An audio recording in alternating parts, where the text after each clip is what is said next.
కార్యక్రమంలో చాలా ప్రశ్నలు, చాలా బైబిల్ నుంచి చెప్తున్నాము. అయితే మనం దాదాపు the book of revolution, the book of Daniel 200-300 కార్యక్రమాలు చేశామనుకుంటున్నాను. ఎన్ని ప్రోగ్రాంలు చేసినా మళ్ళీ మళ్ళీ వస్తూనే ఉన్నాయి.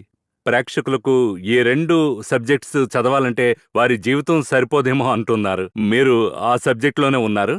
ఎలా మీకు చదువుతుంటే లోపల నుండి కొత్త కొత్తగా రెవల్యూషన్స్ వస్తున్నాయి అనేది మొదటి ప్రశ్న. ప్రశ్న రెవల్యూషన్స్ నుండి వస్తుంది. దీన్ని ప్రాముఖ్యంగా ఉంచుతున్నాను. ఏంటండి మీరు 250 ఎపిసోడ్లకు అంటున్నారు? 2000 సంవత్సరాలకి ఇందులో నుండి కదా వెళ్తుంది.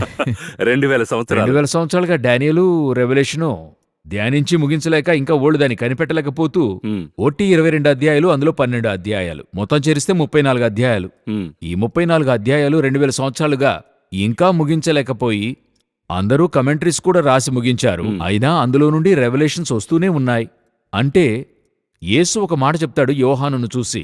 ఆయన యేసు వెంబడి వెళుతూ ఉంటాడు. వెళ్ళినప్పుడు పేతురుని అడుగుతాడు, ఇతని విషయమేంటి అని అడుగుతాడు.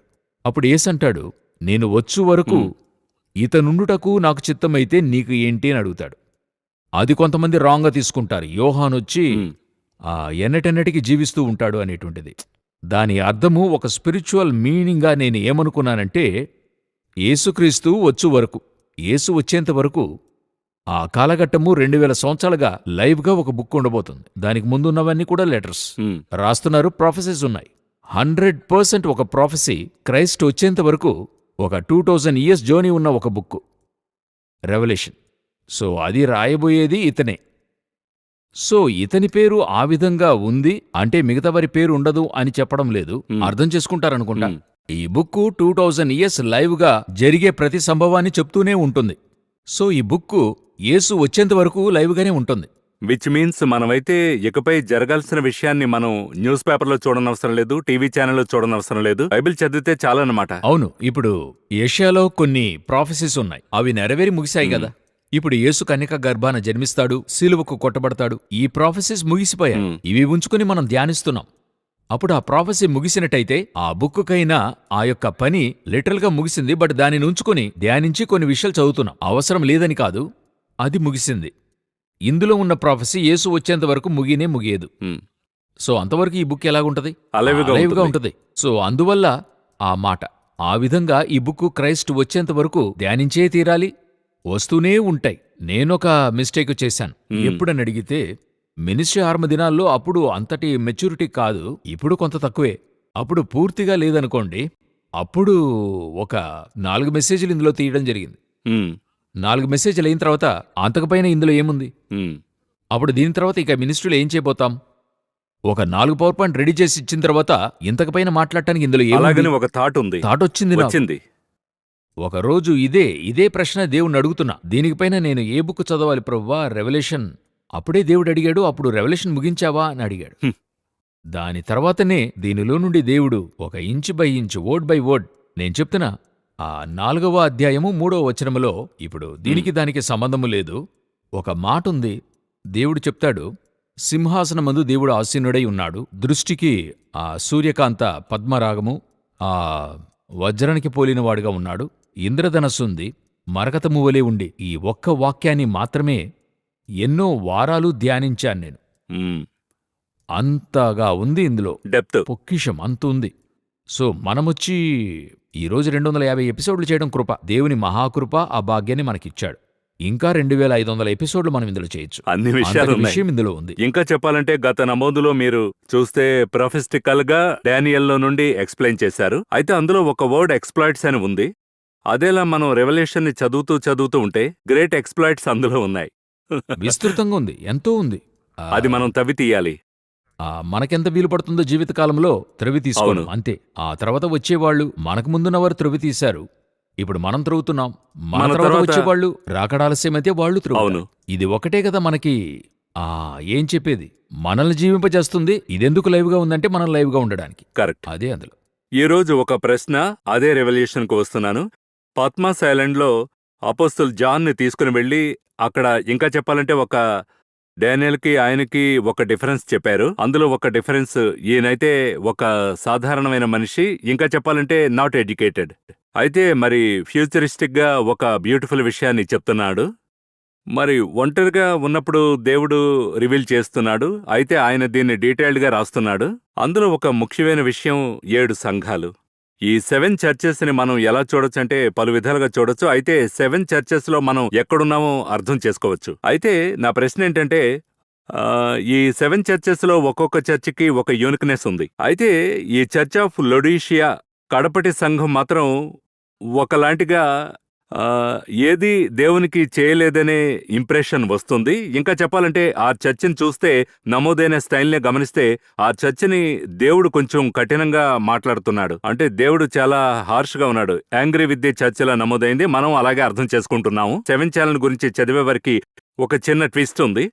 ఆ ట్విస్ట్ ఎలా అనేది ఆ వచనంలోనే ఒక ప్రశ్నగా అడుగుతున్నాను. మీరు ఎక్స్ప్లెయిన్ చేస్తే బాగుంటుంది. ఏం ట్విస్ట్ అంటే, in the church message to Laodicea 7th church, అందులో గమనిస్తే వచనం మరి చాప్టర్ 3 వర్సెస్ 19లో చెప్తూ వస్తున్నాడు. అయితే ఒక వర్డ్లో those whom I love I reprove and discipline therefore be zealous and repent. అదేమంటే దోస్ హూమ్ ఐ లవ్. ఇంత కఠినంగా ఒక విమర్శలోకి వచ్చిన అదే దేవుడే విమర్శించే ఒక సంఘంలో దోస్ ఐ లవ్ అంటున్నాడు. ఎలా ఈ సంఘాన్ని అర్థం చేసుకోగలం, లేదా మనం ఎలా దీన్ని డీకోడ్ చేయాలి? ఇప్పుడు మీరు చెప్పిన దాంట్లో చూసినట్లయితే 7 సంఘాలు ఉన్నాయి కదా. 7 సంఘాల్లో ఒక కొరత కూడా లేని సంఘము అన్నవి చూస్తే 2. ఒకటి స్ముర్నా, మరొకటి ఫిలదెల్ఫియా. కరెక్ట్. ఇవి 2ను రైట్. ఏ మేలు కూడా చూడలేని సంఘమే లవోదికయ. ఒక మేలు లేనిది, ఒక్క మేలు కూడా దాని గురించి మాట్లాడలేదు. ఏది మాట్లాడాడు? నీ దగ్గర ఈ గుణం ఉందని చెప్పడు. ఇప్పుడు ఎఫెసుతో అన్నప్పుడు నీకోలాయితుల క్రియలు నీవు ద్వేషించుచున్నావు, నేను కూడా వీటిని ద్వేషించుచున్నాను అంటున్నాడు. The first love. అదేవిధంగా స్ముర్నా సంఘమును గూర్చి చెప్తూ దాని యొక్క శ్రమలు, దాని నమ్మకత్వము అని రాస్తూ కొరతే ఉండదు. ఒక పాజిటివ్ చెప్తూ వస్తున్నాడు. అంత పాజిటివే ఉంటుంది ఆ స్ముర్నాలో, ఇందులో, ఆ ఫిలదెల్ఫియాలో. అయితే లవోదికయ సంఘమును గురించి చెప్తూ ఒక్క మేలైన విషయం కూడా అందులో నుండి చూడలేకపోయాడు. ఇంకా చెప్పాలంటే కొరతను మించిన కొరతలు దానికి అన్నీ ఉన్నాయి. ఆ విధంగా ఉండేటువంటి ఆ సంఘానికి ఆయన చెప్పే మాటల్లో ఒకటేంటంటే, మీరు చదివిన 19వ వచనం, నేను ప్రేమించు వారినందరినీ గద్దించి శిక్షించుచున్నాను. అంటే ఆయన ప్రేమించిన వారిని ఆయన గద్దిస్తున్నాడు. ఫస్ట్ ఈ వర్డ్ ఏమంటుందంటే, దేవుడు ఆ సంఘాన్ని ప్రేమిస్తున్నాడని చెప్తుంది. అదే నాకు వ్యత్యాసంగా ఉంది. ట్విస్ట్ అక్కడ వస్తుంది. ఎలా ఇంత మోసమైన సంఘాన్ని ప్రేమించగలుగుతున్నాడు? అదే కదా ప్రశ్న. అదే యాక్చువల్గా ఏంటంటే, అన్ని సంఘాలను దేవుడు ప్రేమిస్తున్నాడు. ఒక దగ్గర వారు దేవునికి విరోధంగా ఉంటున్నారు. వాళ్ళు మారుతున్నారు, దేవుడు మారలేదు, ఆయన ప్రేమ మారలేదు. His love is not change. అది అలాగే ఉంది, అందులో ఏం మార్పు లేదు. ఆయన కృప, మన మీద ఉంచిన ఆయన కృప, దేవుడు తన కృపావరముల విషయంలోనూ పిలుపు విషయంలోనూ పశ్చాత్తాపపడ్డాడు. సో ఆ లవ్ అన్నది ఆయనకి మారలేదు.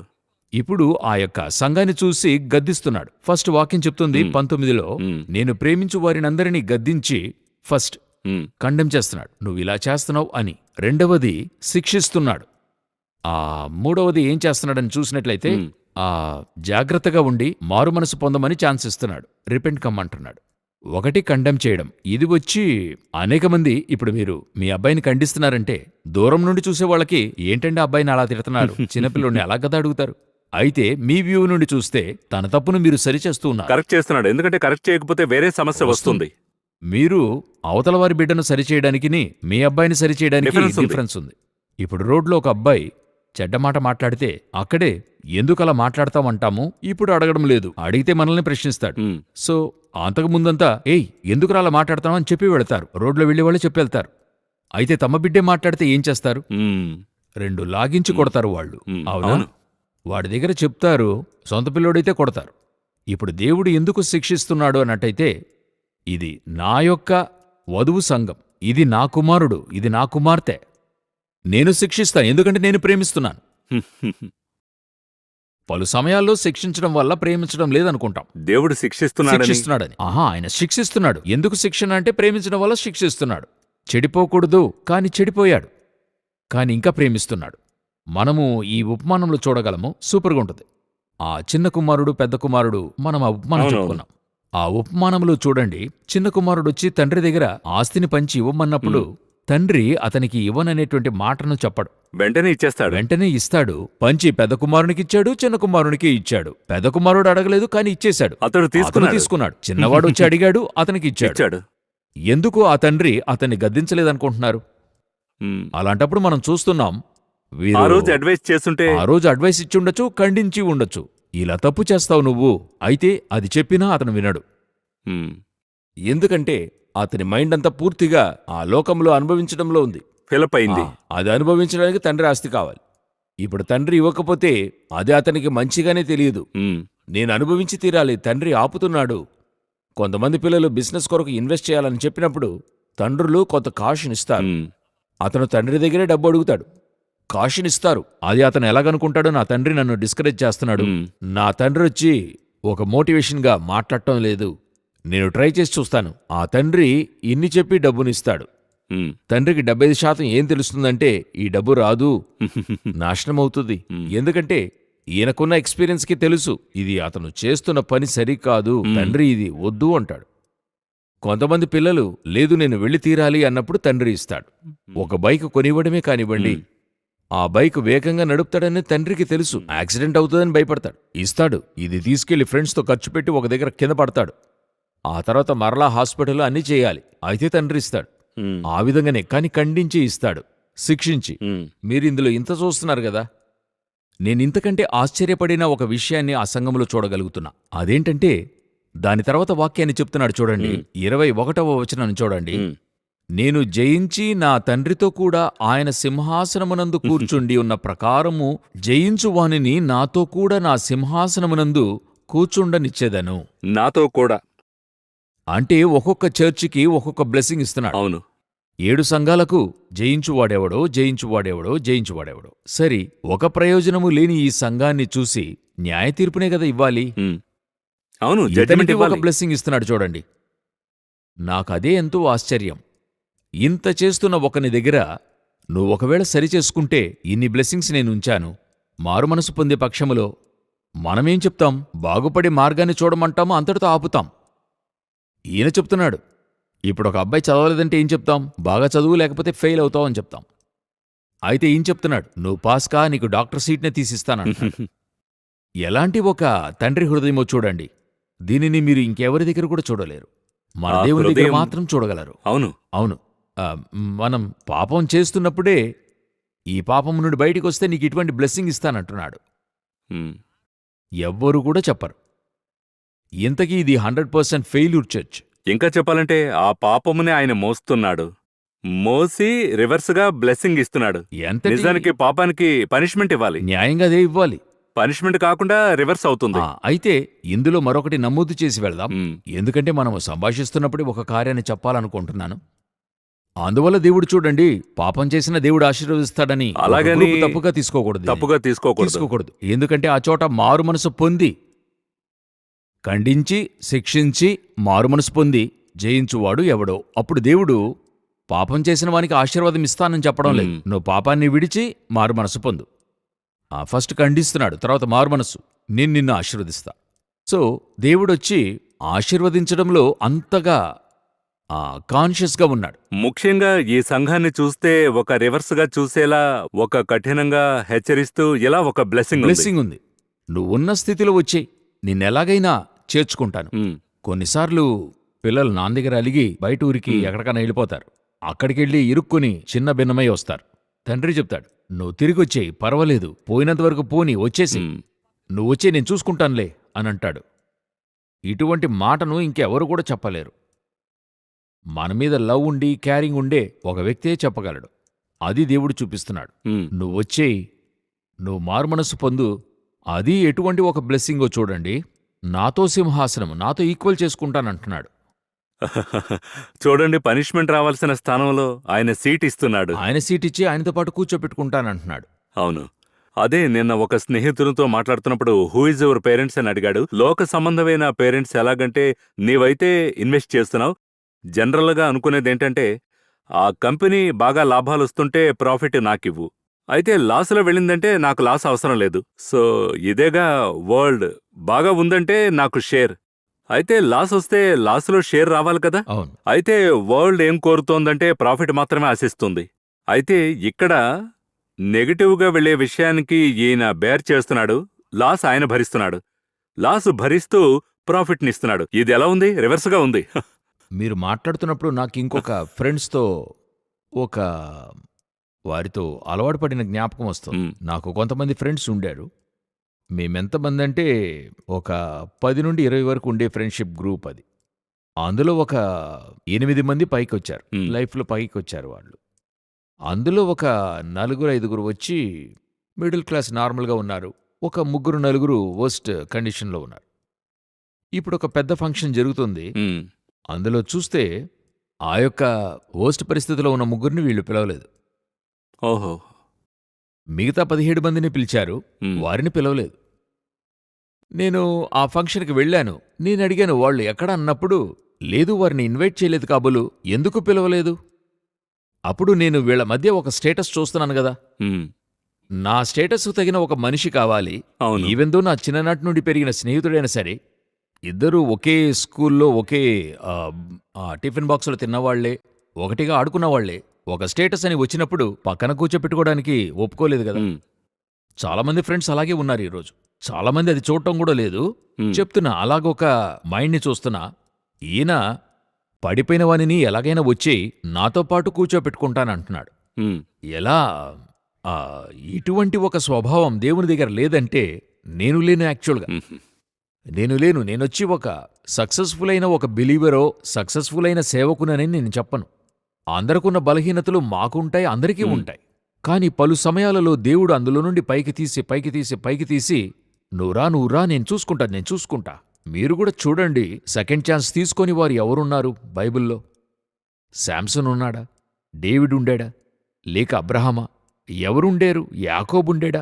సెకండ్ ఛాన్స్ తీసుకొని వాళ్ళు ఎవరున్నారు? మ్, అందరూ ఏదో ఒక బలహీనతలో పడిపోతుంటారు. అయినా వారిని మరలా పైకెత్తి అదే స్థానంలో కూర్చోపెట్టడం. మ్, డేవిడంత గొప్ప కార్యాన్ని చేసి అరణ్యానికి పరిగెత్తి తన కుటుంబమే పోయింది. అయితే తిరిగి తీసుకొచ్చి అదే సింహాసనం మీద కూర్చోపెట్టాడు. చూడండి, ఎంత గొప్ప ప్రేమ చూడండి. అంతటి ప్రేమ ఇంకా దేవునికి మన మీద ఉంది. అదే ఇంకా చెప్పాలంటే లవోదిక సంఘకాలం మనల్ని సూచిస్తుంది. చివరి సంఘం.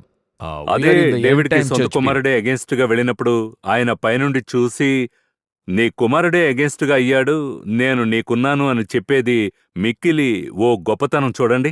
యోవాబు పలు సమయాల్లో డేవిడ్కి అగేన్స్ట్కి వెళ్తాడు. ఎందుకంటే యోవాబు డేవిడ్ని అంతగా నమ్ముకున్న వ్యక్తి. అవును.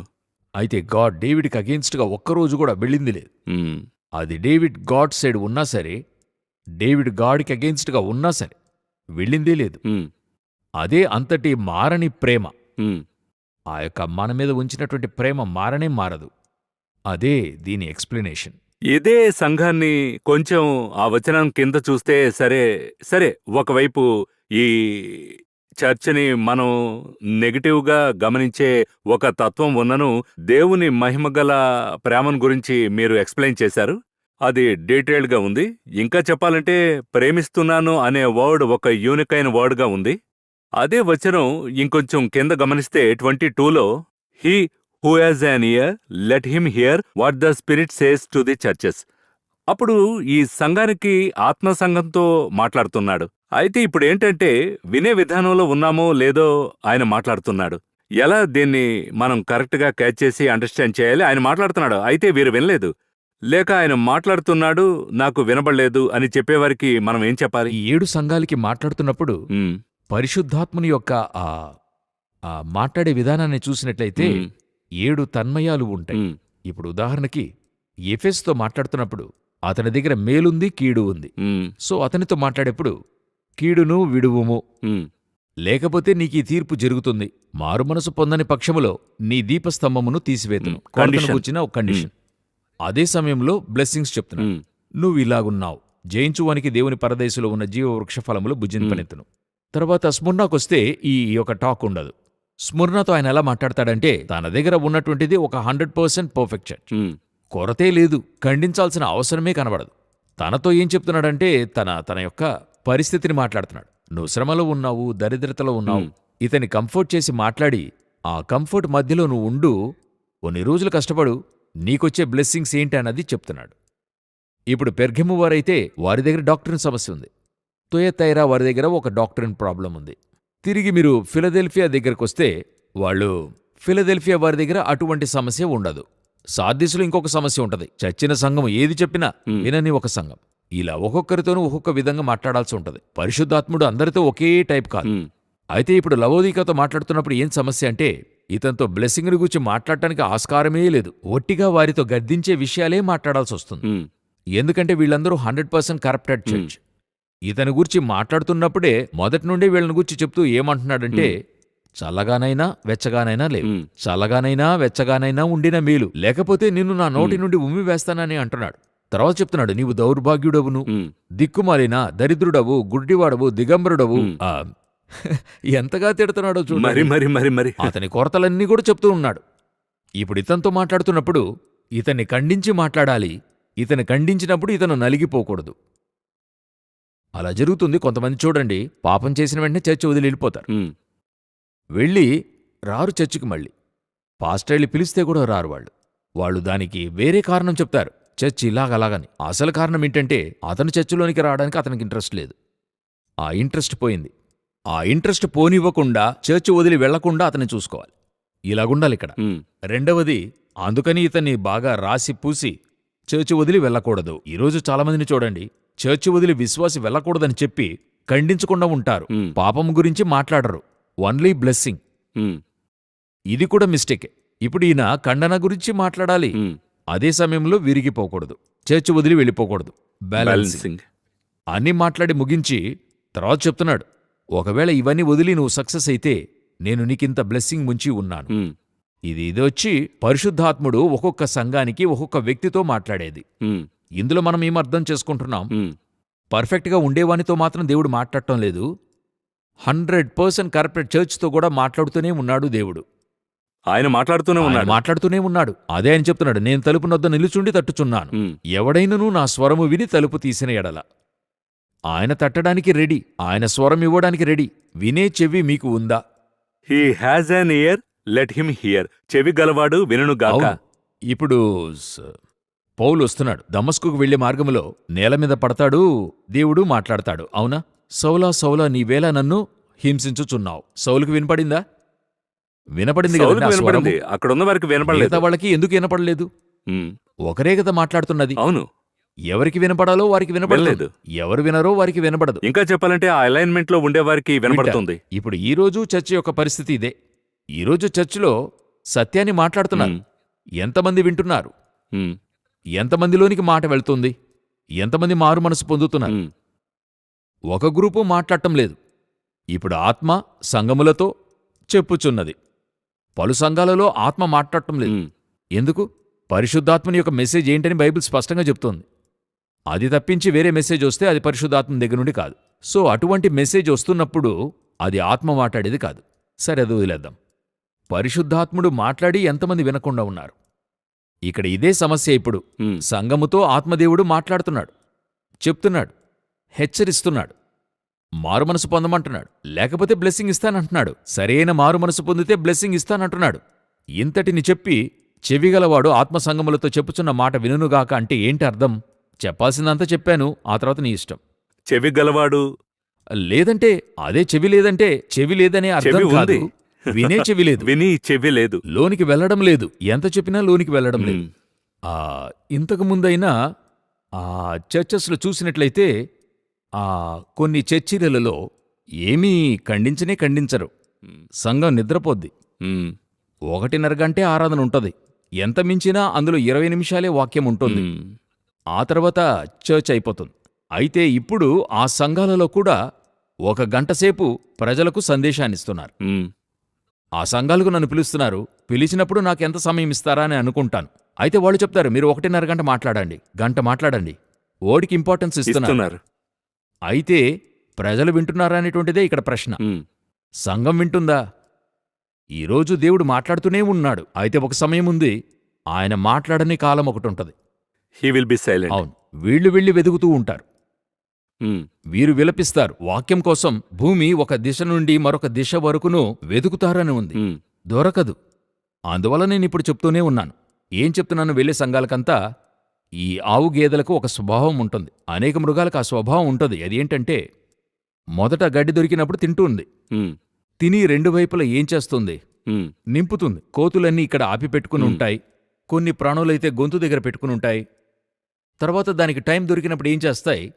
ఈ తినిన దాన్ని ఏం చేస్తాయి? మేస్తా ఉంటాయి. ఉమ్హు, తీసి దానిని మేస్తూ మేస్తూ మేస్తూ ఆ తర్వాత లోనికెళ్తూనే డైజెస్ట్ అవుతుంది. ఉమ్, మీరు ఆవు గడ్డి మేసేప్పుడు చూస్తే అది అలా మేస్తూనే వెళ్తుంది. ఉమ్, అది మనలాగా కూర్చొని నెమ్మదిగా తిని నీళ్లంతా త్రాగదు. ఉమ్, మేస్తూ వెళ్తుంది. తర్వాత ఒక దగ్గర కూర్చుని ఏం చేస్తుంది? మేస్తుంది. ఇప్పుడు దొరికే కాలములో తినేయాలి.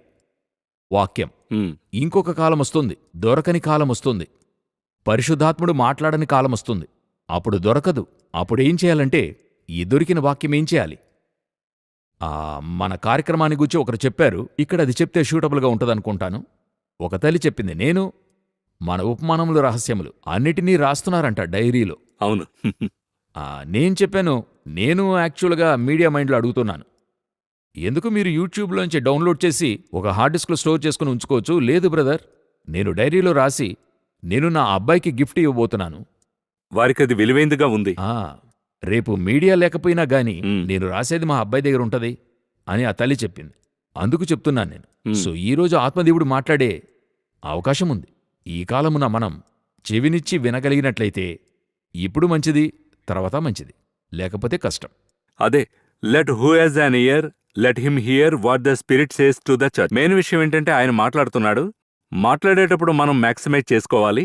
మ్యాక్సిమైజ్ చేసేది ఎలా అంటే చెప్పింది వినాలి, విని అలా చేయాలి. పరిశుద్ధాత్మను మన పక్కలో ఉంచుకుంటేనే పలు విషయాలు సాల్వ్ అవుతాయి. అవును. చాలా సంతోషం బ్రదర్ జగన్. ఇందులో ఓ పెద్ద టేకేవే మనం లెర్న్ చేస్తున్నాం. అది ముఖ్యంగా ఈ చర్చ నుండి లొడీషియా చర్చికి ఎంత గొప్ప ప్రేమను చూపిస్తున్నాడు, అందర్నీ ప్రేమిస్తున్నాడు అనే నిర్ధారణ మనకి కలుగుతోంది అనే అవసరమైన వచనం కుదిరింది. అంత డీప్గా ప్రేమిస్తున్నాడు. అప్పుడు మనం ఎవరిని, అదేమంటే అందరికీ ఒక యూనిక్ బ్లెస్సింగ్ ఉంది. అది నేను లెర్న్ చేశాను. ఈ ప్రోగ్రాంకు మీరు వచ్చినందుకు సంతోషం. మరో కార్యక్రమంలో మరో ప్రశ్న. మనం మళ్ళీ కలుద్దాం. చాలా సంతోషం. వందనాలు.